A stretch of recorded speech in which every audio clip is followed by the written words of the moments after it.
6장 봅시다. 6장. 오늘 6장을 보면 이런 말씀을 하나님이 하세요. 자,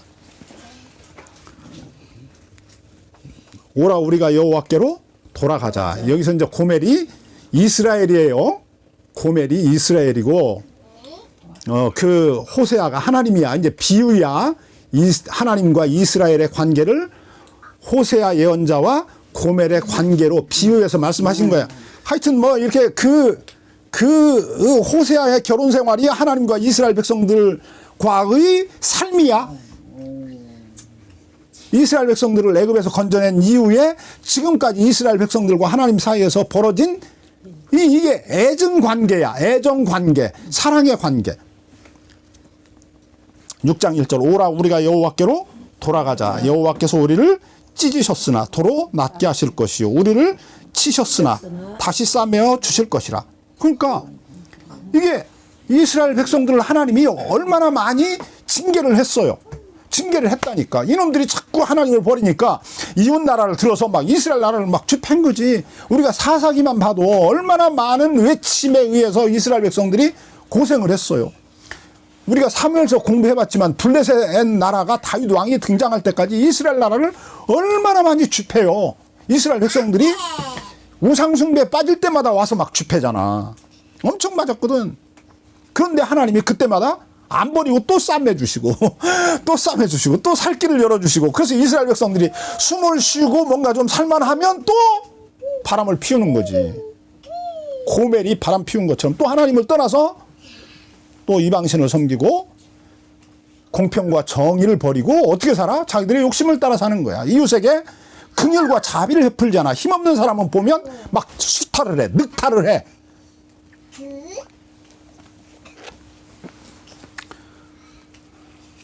그러니까 하나님이 그들을 때렸죠.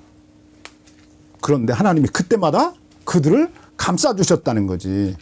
그러니까 지금 우리가 하나님께 맞고 있지만 다시 하나님께로 돌아가자라고 그러는 거예요. 아시겠죠? 아멘. 이 표현이 참 굉장히 이렇게 음미를 해보면 우리의 마음에 닿아요. 한번 봅시다. 6장 1절 다시 보죠. 우리가 여호와께로 돌아가자. 여호와께서 우리를 찢으셨으나 도로 낫게 하실 것이요 우리를 치셨으나 다시 싸매어 주실 것이다. 그렇잖아요. 이게 때리고 용서하고, 엄밀한 의미에서 보면 이게 회초리를 때릴 때는 이미 용서했으니까 회초리를 때리는 거예요. 엄밀하게 보면 그렇잖아요. 이게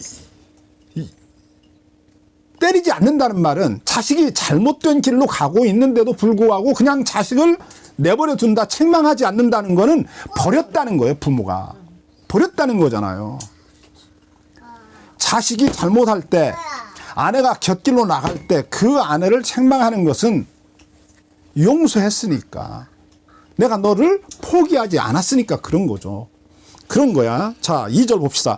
여호와께서 이틀 후에 우리를 살리시며 제3일에 우리를 일으키시리니. 그러니까 이틀 3일밖에 안 간다는 거예요. 때려놓고도 하나님이 이틀밖에 안 가고 3일 후면 우리를 다시 살려주신다. 나중에 보니까 예수님이 십자가에 못 박혔다가 땅속에 묻히시고 3일 만에 살아나시잖아. 하나님이 3일을 안 넘기신다니까. 그 말이야. 하나님이 진노를 하셨다 할지라도 결코 3일을 넘기지 않는다. 못한다는 거지. 못 넘기지. 3일 못 넘기죠. 이게 참 그래. 자, 3절 봅시다. 그러므로 우리가 여호와를 알자. 힘써 여호와를 알자. 그의 나오심은 새벽빛같이 일정하니 비와 같이 땅을 적시는 늦은 비와 같이 우리에게 임하시리라. 이 말씀을 이제 표준세 번역에서 보니까 뭐라고 그러냐면 3절 봅시다. 우리가 주님을 알자. 힘써 주님을 알자. 새벽마다 여명이 오듯이. 새벽이면 아침이 밝아오잖아. 그러니까 새벽이 올 때마다 아침이 밝아오지. 그렇잖아. 그러니까 하나님은 우리에게 새벽이 오면 아침이 밝아오는 것처럼, 그리고 새벽은 날마다 오잖아. 날마다 오잖아. 반드시 오잖아. 아멘. 규칙적으로 오잖아. 하나님이 우리를 그렇게 규칙적으로 용서한다는 거야. 하나님은 우리를 용서할 수밖에 없다는 거지. 왜 그래? 이게 남편과 아내의 관계로서만 설명이 안 되기 때문에 지난 주일날 우리가 살펴본 대로 하나님이 이스라엘 백성들에게 뭐라고 그러냐면 너는 내 자식이라고 그러는 거예요. 나는 네 아버지이기 때문에 내가 너를 용서할 수밖에 없다는 거예요. 너가 행한 대로 하면 내가 소돔성을 불로 태워 멸망시킨 것처럼 내가 너희를 멸망시켜야 된다는 거예요. 그래야 마땅하다는 거야. 이 말이 뭘 의미하냐면 호세아 시대에 이스라엘 백성들이 자기 나라 힘이 없는 연약한 형제들에게 소돔성 사람들이 패악질을 했던 것처럼 그렇게 패악질을 했다는 거예요. 도무지 하루도 더 이상 눈 뜨고 지켜볼 수 없을 만큼 패역한 삶을 살았다는 거지. 아주 악질적으로 살았다는 거지. 그래서 하나님이 그들이 행한 대로 하면 소돔성을 하늘에서 불을 내려서 확 태워가지고 잿더미로 만든 것처럼 그렇게 그들을 형벌해도 심판해도 하나님이 이게 속이 안 풀리는 거야. 그들을 향한 하나님의 분노가 안 풀리는 거지. 그런데 내가 너희를 막 이렇게 심판하려고 하면 막 속에서 막 그들을 향한 불쌍히 여기는 마음이 막 풀처럼 타올라. 막 풀처럼. 막 더 끌어올라. 그래가지고 도무지 그놈을 때릴 수가 없어. 그래서 하나님이 자기 회초를 때렸다니까. 자기를 십자가에 못 박아 죽인 거예요. 그게 기독교라니까. 그게. 기독교는 하나님을 어떤 분으로 믿고 있냐면 우리 하나님은 이런 분이라는 거예요. 우리 하나님은. 기독교가 믿는 하나님은 이런 하나님이야. 그러니까 이런 신이요. 이 세상에 기독교 말고는 없어요.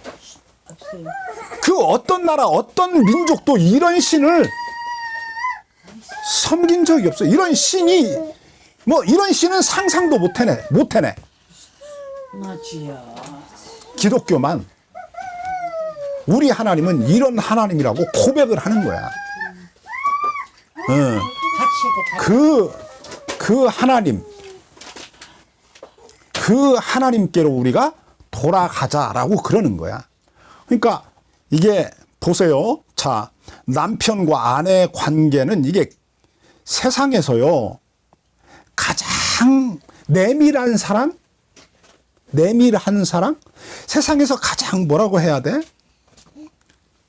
뜨거운 사랑. 그게 부부 관계의 사랑이에요. 그러잖아요. 이게요. 세상에서 어떻게 이걸 표현해야 될지 잘 모르겠는데 이게 부부 간의 사랑은 한 몸을 이루는 사랑이잖아요. 그렇잖아. 한 몸을 이루는 사랑이잖아. 그러니까 아가서에서 뭐라고 부부의 사랑을 이야기하냐면 죽음보다 강하다고 그러잖아요. 죽음보다 강한 사랑이 부부의 사랑이에요. 그래서 우리가 서로 사랑하면서 연애하면서 막 사랑에 빠지면 막 상대방을 위해서 내 모든 걸 다 막 내놓아도 막 부족하잖아요. 막 늘 미안하잖아. 자기의 모든 걸 막 이렇게 막 갖다가 막 바친다고. 그렇게 하고도 늘 미안해. 막 이런 사랑이라니까, 이게. 그러니까 이게 부부 간의 사랑은 그럼에도 불구하고 이게 엮여 있어요. 뭐로 엮여 있냐면 계약이라고 하는 거로 엮여 있는 거야. 서로가 책임과 의무를 다할 때, 권리와 책임을 다할 때라야 이 권리가 생기는 거야. 그렇잖아요. 이 사람은 나의 아내고 이 사람은 나의 남편이라고 하는 이 권리가 생기고, 그래서 이 두 사람이 함께 살아가면서 이룬 모든 것은 두 사람의 것이 되는 거잖아. 책임과 의무가 발생하고 권리가 발생한다고. 너는 나, 나는 너. 그러잖아. 이 세상에서 부부 간의 사랑이, 남녀 간의 사랑이요, 가장 친밀하다니까. 엄마와 자식의 관계가 아무리 끈끈해도 이게 부부 간의 사랑하고는 또 이게 다르다니까요. 또 달라요. 하나님이 그러잖아. 내가 부모를 떠나 내 아내와 합하여 한 몸을 이룰지라고. 그러잖아요. 한 몸을 이룬다니까. 한 몸이라니까. 그러니까 이 세상에서 가장 이게 가까운 관계가 부모와 자식의 관계가 아니에요. 아내와 남편의 관계예요, 이게. 그러잖아. 근데 이것만으로 하나님과 이스라엘 백성 간의 관계를 설명을 다 못해. 그래서 하나님이 또 하나의 관계를 설명을 해. 그게 아버지와 자식의 관계예요. 이거는요, 또 이렇게 가만히 한번 생각해 보세요. 자, 아버지와 자식의 관계, 부모와 자식의 관계는요, 이건 끊어도 끊어지는 관계가 아니야. 이 부부 관계는 끊으면 또 끊어져. 그렇잖아. 이게 뭐 그냥 막 이 세상에서 그 무엇도 끊을 수 없는데 죽음도 못 끊는 이 관계가 또 그냥 끊으면 끊어진다니까. 그래서 남남이 돼. 남보다 더 못한 남이 되는 거지. 그렇잖아요. 네. 그런데 이 부모와 자식의 관계는 100번, 1000번, 10,000번을 끊어도 안 끊어져. 이게 죽어도 안 끊어져.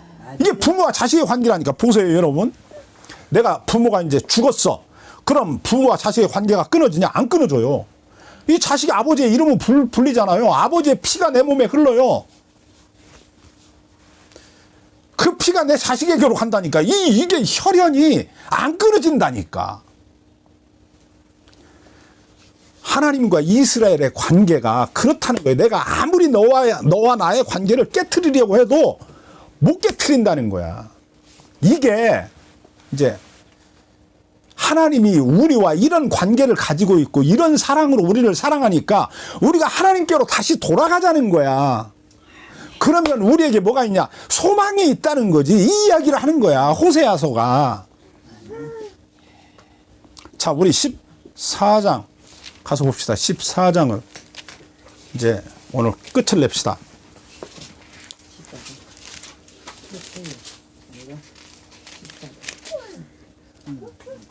14장을 가서 보겠습니다. 제가 저 표준세 번역으로 읽을 테니까 한번 그냥 그 성경으로 읽으면서 따라와 보세요. 이스라엘아, 주 너희 여호와 하나님께로 돌아오너라. 네가 지은 죄가 너를 걸어 거꾸려 드렸지만 너희는 말씀을 받들고 여호와께로 돌아와서 이렇게 아뢰어라. 우리가 지은 모든 죄를 용서하여 주십시오. 우리를 자비롭게 받아 주십시오. 수송아지를 대신해서 드리는 우리의 입술의 찬양을 받아 주십시오. 다시는 아수르에게 우리를 살려달라고 호소하지 않겠습니다. 군마를 의지하지도 않겠습니다. 다시는 우리 손으로 만들어 놓은 우상을 우리의 하나님이라고 고백하지도 않겠습니다. 고아를 가엾게 여기시는 분은 주님밖에 없습니다. 그러니까 하나님, 우리가 하나님에게로 그래서 돌아가야만 된다는 거지. 하나님은 이런 분이니까. 어? 아멘. 고아조차도 희망을 걸고 살아갈 수 있는 것은 그 고아도 사랑하시는 분이라는 거지. 자, 그 다음 보시겠습니다. 4절 좀 더 읽어보겠습니다. 4절. 내가 그들의 반역하는 병을 고쳐주고 기꺼이 그들을 사랑하겠다. 그들에게 품었던 나의 분노가 이제는 다 풀렸다.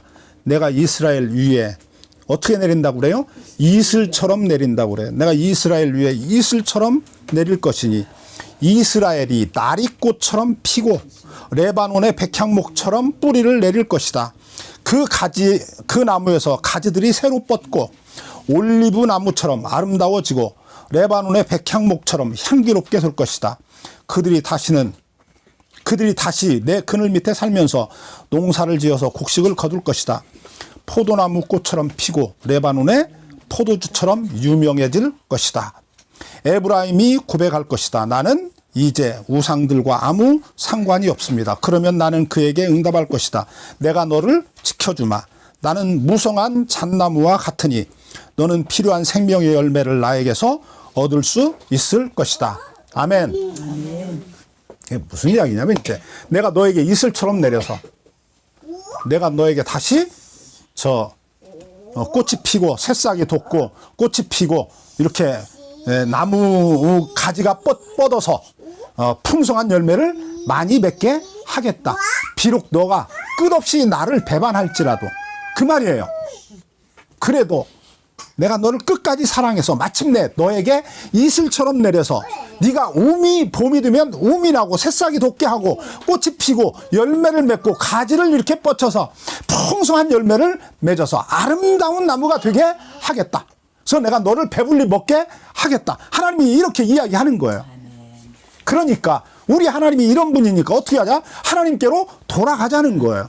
돌아가면 그분이 설사 우리를 때렸다고 하더라도 찢으셨다고 하더라도 이틀 후에 우리를 다시 싸매주시고 우리를 때렸다고 하더라도 3일 만에 우리를 다시 고쳐서 일어나게 하실 것이다. 그러니까 하나님께로 돌아가자. 하나님은 절대로 우리를 향해서 등을 돌리는 법이 없다. 그분은 아침이 되면 떠오르는 해처럼 반드시 우리를 용서하시고 우리를 다시 품어 주실 것이다. 이게 호세아서의 이야기입니다. 그런데 이게 이스라엘 백성에게만 하나님이 하시는 말씀이 아니죠. 그렇잖아요. 이 이스라엘 백성들을 하나님이 부르실 때, 아브라함을 부르실 때, 이스라엘 백성의 조상을 부르실 때 아브라함에게 하나님이 말씀하잖아. 약속하잖아. 너는 너의 본토 친척 아비집을 떠나서 내가 너에게 인도하는 땅으로 오면 내가 너를 복을 주겠다.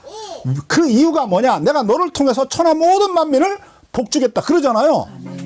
그러니까 하나님이 지금 이스라엘 백성을 누구처럼 하나님이 창조한 이 세상의 모든 그 하나님의 형상대로 지음을 받은 인간을 그 자기의 자식으로 맞아들여서 사랑하는 아들을 사랑하는 아버지처럼 내가 너희를 사랑하겠다.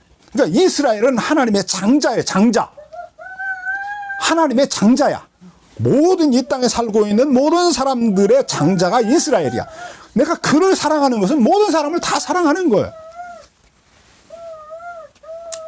호세아서가요, 마지막에 어떻게 맞춰지냐면 끝을 이렇게 맺어요. 끝을 봅시다. 끝을. 마지막 말씀.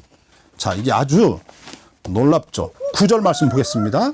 누가 지혜가 있어서 이런 일을 깨달으며, 9절입니다. 누가 지혜가 있어 이런 일을 깨달으며, 누가 총명이 있어 이런 일을 알겠느냐. 누가 지혜가 있어서 이런 일을 알고 누가 총명이 있어서 이런 일을 깨닫겠냐. 이런 일이 뭐예요? 하나님이 우리를 어떻게 사랑하시는가, 우리 하나님이 어떤 분이신가를 누가 깨닫고 누가 이해할 수 있겠냐. 그렇잖아요. 어떤 지혜자가, 어떤 총명 있는 사람이 하나님의 이 사랑을 깨닫고 이해할 수 있겠냐. 이런 이야기예요. 그러면서 뭐라고 말하냐면 이렇게 말합니다. 자, 보죠. 여호와의 도는 뭐라고 그래요? 정직하니. 여호와의 도는 어떻다고? 정직하다고 그래요. 정직하다고. 정직하니 의인이라야 그 도에 행하리라. 하나님의 도는 정직하다고 그래요. 보세요. 이게 무슨 말인지 제가 설명할게요. 아침에 되면 뭐가 밝아와요? 여명이 밝아와요. 그렇죠. 왜? 해가 뜨니까. 아침이 되면 해가 떠요. 이건 정직한 법칙이에요. 우리에게 향한 하나님의 사랑도 마음도 똑같다는 거예요. 그러니까 하나님은 끝없이 우리를 내일 아침이면 해가 뜨듯이, 봄이 되면 반드시 봄비가 내리듯이, 가을이 되면 또 가을비가 내리듯이 하나님은 일정하게 반드시 그 법칙을 따라 이 해가 뜨고 봄, 여름, 가을, 겨울이 오게 하듯이 우리를 용서하시고 사랑하시고 품으신다는 거지. 이 하나님의 사랑을, 이 마음을 깨닫는 자는 어떻게 된다고 그래요? 이 도를 행한다는 거지. 이 도가 뭐야? 공평과 정의와 자비를 행하는 삶을 산다는 거지. 그러니까 우리가 하나님의 사랑을 깨달으면 그러잖아요. 보세요. 결론 맺을 거예요. 자, 하나님의 사랑을 깨달으면 우리가 예수를 믿죠. 예수님 안에 나타난 하나님의 사랑을 받아들이죠. 그러면 구원을 얻죠. 그러니까 구원은 뭐로 받아요? 하나님의 사랑을, 은혜를 내가 받아들임으로써 받는 거예요. 하나님의 자녀가 되는 거예요. 구원을 받았다는 말은 하나님의 자녀로 다시 내가 받아들여졌다는 거예요. 자, 호세아서를 보면 호세아의 아내가 회개하고 돌아왔기 때문에 호세아가 그를 용서하고 받아들이는 게 아니에요. 호세아의 아내가 곁길로 계속 감에도 불구하고 호세아의 사랑이, 호세아의 용서가 그 고매를 추적하며 따라가는 거예요.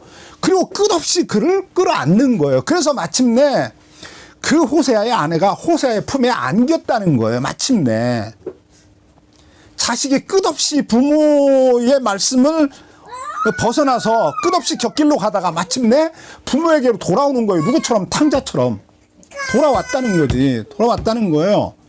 그렇게 될 수 있었던 게 뭐냐면 그를 포기하지 않고 끝까지 추적해간 하나님의 사랑이에요. 끝까지 간다니까. 갈 때까지 가는, 마지막까지 하나님의 사랑이 그를 안 놓고 쫓아가는 거죠. 그래서 그를 거기서도 끌어안는 거예요. 그러니까 그 사랑에 감동되어서 이 자식이 돌아오는 거야. 자, 구원 받았어. 그러니까 이제부터 마음대로 살아. 왜? 구원은 은혜로 받는 거니까. 이렇게 말하면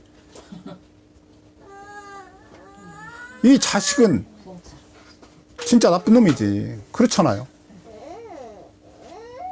그래서 마지막에 죽기 전에 배반하고 죽었다. 이건 슬픈 이야기잖아. 물론 뭐 그럴 수도 있겠지. 우리가 그럴 수도 있죠. 그럼에도 불구하고 나는 너를 잊지 않는다. 이게 하나님의 이야기야. 이게 호세아의 이야기야. 이 마지막에 그러는 거야. 하나님의 이 도를 깨달은 사람은 이 도를 행한다.